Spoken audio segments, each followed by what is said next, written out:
అందరికీ మన ప్రభువును రక్షకుడైనటువంటి యేసుక్రీస్తు వారి పేరిట ప్రత్యేకమైన వందనాలండి. ప్రియమైనటువంటి దేవుని వారలారా, క్రైస్తవులకి అనగా క్రీస్తుని నమ్మినటువంటి వారికి, క్రీస్తుని విశ్వసించినటువంటి వారికి వ్యత్యాసం ఏంటంటే, క్రైస్తవులు ఆత్మ సంబంధమైనటువంటి వ్యక్తులుగా ఆలోచిస్తారు. అనగా అన్నిటినీ ఆలోచిస్తారు. క్రైస్తవులు కాని వారికి కొన్ని విషయాల పట్ల మాత్రమే అవగాహన ఉంటుంది కనుక అన్ని విషయాలను వారు వివేచించలేరు. అందుకే మొదటి కొరింథీ పత్రికలో మనం గమనించవచ్చు, ఆత్మ సంబంధి అయినవాడు అనగా దేవుని సంబంధి అయినవాడు అన్నిటినీ వివేచించును. అయితే ఒక క్రైస్తవునిగా మనం ఆలోచించాల్సినటువంటి ఒక విషయాన్ని గుర్తు చేయదలుచుకున్నాను. అదేంటంటే పేతురు గారు రాసిన మొదటి పత్రిక మనం చూద్దాం. మొదటి పేతురు పత్రిక 5వ అధ్యాయము 8వ వచనం కనుక ఈ సందర్భంలో మనం ఒకసారి చూడగలిగినట్లయితే, నిబ్బరమైన బుద్ధి గలవారై మెలకువగా ఉండండి. ఎందుకంటే మీ విరోధి అయిన అపవాది గర్జించు సింహము వలె ఎవరిని మృంగుదనా అని వెదకుచూ తిరుగుచున్నాడు.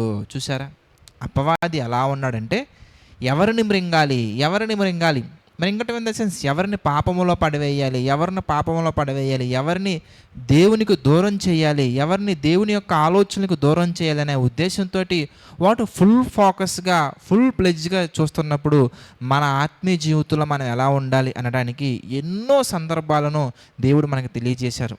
అందులో మొట్టమొదటి విషయం మనం ఆలోచించామనుకోండి, లూకాసు వార్తలో మనకు కనబడుతుందండి. లూకాసు వార్త మనం చూస్తే 18వ అధ్యాయంలో ఒక మాట యేసుక్రీస్తు వారు తెలియచేశారు. అదేంటో మనం చూద్దాం. లూకాసు వార్త 18వ అధ్యాయము 1వ వచనం మనం చూస్తే, వారు విసుకక నిత్యము ప్రార్థన చేయుచుండవలెనటకు ఆయన వారితో ఈ ఉపమానము చెప్పెను. అంటే క్రైస్తవ జీవితంలో ముఖ్యంగా ఉండవలసింది ఏంటి ఎంతకనగానే ప్రార్థన మాత్రమే కాదు. అపోస్తుల కార్యాలు 2వ అధ్యాయంలో మనం చూస్తే 40వ వచనంలో 2వ అధ్యాయం 40వ వచనంలో మనం చూస్తానండి, చక్కగా మనకు కనబడుతున్న ఒక లిస్ట్ చూద్దాం ఒకసారి. అపోస్తుల కార్యాలు 2వ అధ్యాయము 42వ వచనం చూద్దాం. అపోస్తుల కార్యాలు 2వ అధ్యాయము 42వ వచనం మనం చూస్తే, వీరు అపోస్తుల బోధ యందును సహవాసమందును రొట్టె విరుచుట యందును ప్రార్థన చేటు యందును ఎడతెగక ఉండిరి. ఎందుకు ఎడతెగకుండా ఉండాలి ఎందుకనగానే, ఎప్పుడైతే మనం ఆయా విషయాలలో ఎక్కడైనా కానీ మెలకువ కలిగి లేకుండా గనక మనం ఉన్నట్లయితే ఆ సమయంలోనే ఆ క్షణమే సాతాను మన ఆత్మీయ జీవితాన్ని చెరపట్టే అవకాశాలు ఎక్కువగా ఉన్నాయి. అలాంటి సందర్భాలు మనకి బైబిల్ ఎన్నో కనబడుతూ ఉంటాయండి. దావీదు గారి జీవితాన్ని మనం తీసుకున్నాం అనుకోండి, ఒక పక్కన దేవుని కార్యక్రమం జరుగుతూ ఉంది, దేవుని పని జరుగుతూ ఉంది, దేవుని పిల్లల మీదకి వేరేవారు పొరుగు దేశాల వారు యుద్ధానికి వచ్చినప్పుడు ఈయన యుద్ధానికి వెళ్లకుండా వసంత సమయంలో సాయంకాల సమయంలో చాలా చక్కగా మేడ మీద తిరుగుతూ ఉన్నారు. అంటే ఆ సమయంలో దేవుని పని కాకుండా, దేవునికి సంబంధించినటువంటి కార్యక్రమాలు కాకుండా, దేవుని ఆలోచనలో కాకుండా ఉండటం వలన ఆయన జీవితంలో సాతాను వేసినటువంటి దెబ్బ ఎంత గట్టిగా ఉందో మనం చూడొచ్చు. అలాగే ఇంకా ఎంతోమంది జీవితాలను మనం చూస్తూ వెళ్ళొచ్చండి. ఎక్కడైనా ఎదురుగా యేసుక్రీస్తు వారు ఉన్నారు.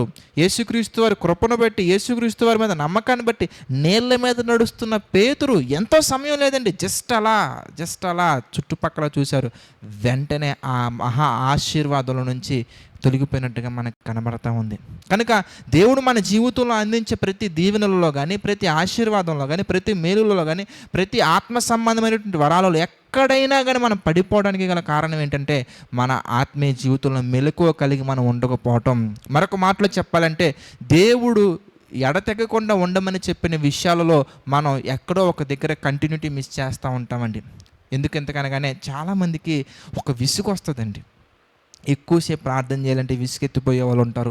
ఎక్కువసేపు ప్రార్థన చేయటం మాత్రంగా కూడా సువార్త ప్రకటించే వాళ్ళు విసుగెత్తిపోయే వాళ్ళు ఉంటారు. అతనికి ఫోన్ చేసి విసిగిపోయానండి, అతను మందిరానికి రావట్లేదండి, ఎంత సువార్త ప్రకటించినా ఏం ఉపయోగం అండి. ఇలా దేవుని పనుల్లో విసుగు చెందేవారు చాలామంది ఉంటారండి.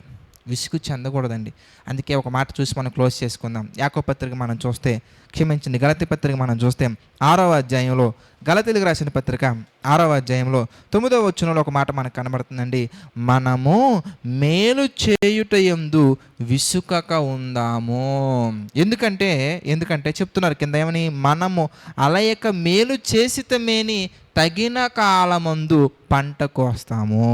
చూసారా చక్కగా ఉందో? తగిన కాలంలో, పర్ఫెక్ట్ టైం, దేవుడు నిర్ణయించిన కాలంలో తప్పకుండా మనం పంట కోస్తాము. కనుక మనకి దేవుడు చెప్పినటువంటి ప్రతి పని విషయంలో, ప్రార్థనలో కానీ, బోధలో కానీ, సహవాసంలో కానీ, రొట్టె విరుచుటలో కానీ, ఏ విషయంలోనైనా కానీ, దేవుడు మన చేతికి అప్పగించిన ఏ పనిలోనైనా కానీ విసుగు చెందకుండా, నిరాశ చెందకుండా, కృంగిపోకుండా మనం గనక దేవుని యందు భయభక్తులు కలిగి మనం వెళ్ళగలిగినట్లయితే తప్పకుండా మన జీవితంలో తగిన కాలంలో మంచి పంట మనం కోస్తాము. లేదంటే సాతాను వేసే అగ్ని బాణాలకు మనం ఎక్కడో దగ్గర పడిపోవాల్సిన అవసరం వస్తుంది. కనుక ఒక విశ్వాసిగా ఏ విషయంలోనూ విసుగు చెందకుండా నిర్విరామంగా మనం పనిచేస్తూ ముందుకెళ్ళాలని మనస్ఫూర్తిగా కోరుకుంటున్నాను. ప్రార్థన చేసుకుందాం. దయచేసి ప్రతి ఒక్కరు ప్రార్థనలు ఏకీభవించండి. ప్రార్థన. ప్రేమ నమ్మకం కలిగినటువంటి మా ప్రియమైన పరలోకపు తండ్రి, దేవా, గడిచినటువంటి కాలం అంతా కూడా మీ కృపలో నడిపించారు, సహాయం చేశారు. అందుని బట్టి మీకే కృతజ్ఞతాస్తుతులు చెల్లించుకుంటున్నాం తండ్రి. దేవా, ఈ యొక్క విషయాలను తండ్రి ఎవరెవరైతే వింటున్నారో వారి హృదయాలను మా తండ్రి మీ చిత్త ప్రకారంగా బలపరచండి తండ్రి. ఈ విషయాలను చూసి అనేక మందికి షేర్ చేస్తున్న మీ బిడ్డలందరినీ మా తండ్రి జ్ఞాపకం చేసుకోండి. మీ కృపలో స్థిరపరచండి, బలపరచండి తండ్రి. మీ యొక్క చిత్తానికి అనుకూలంగా ప్రతి ఒక్కరు నడుచుకునే విధంగా తండ్రి మీ చిత్త ప్రకారంగా ఎన్నో వీలైన అవకాశాలు అనుగ్రహించండి తండ్రి. ఈ పరిచయ నిమిత్తం కష్టపడుతున్న ప్రతి ఒక్కరిని జ్ఞాపకం చేసుకుని తండ్రి, ఈ వీడియోస్ని తండ్రి అనేక మందికి షేర్ చేస్తున్న వారి కుటుంబాల్లో తండ్రి మీ చిత్త ప్రకారంగా ఆత్మ సంబంధమైన దీవెనలు మా తండ్రి అనుగ్రహించండి. ప్రభువా, ఈ పరిచర్యలో ఆర్థికంగా కానీ, శ్రమపరంగా కానీ తండ్రి ఏ విధముగానైనా కానీ మా తండ్రి పాలిభాగస్తులవుతున్న ప్రతి చెల్లెమును, ప్రతి తమ్ముడిని, ప్రతి కుటుంబాన్ని తండ్రి దీవించమని, ఆశీర్వదించమని మా ప్రభువును రక్షకుడైనటువంటి యేసుక్రీస్తు వారి పేరిట ఈ ప్రార్థనను అడిగి వేడుకొనుచున్నాము తండ్రి. ఆమెన్. అందరికీ వందనాలండి. God bless you all.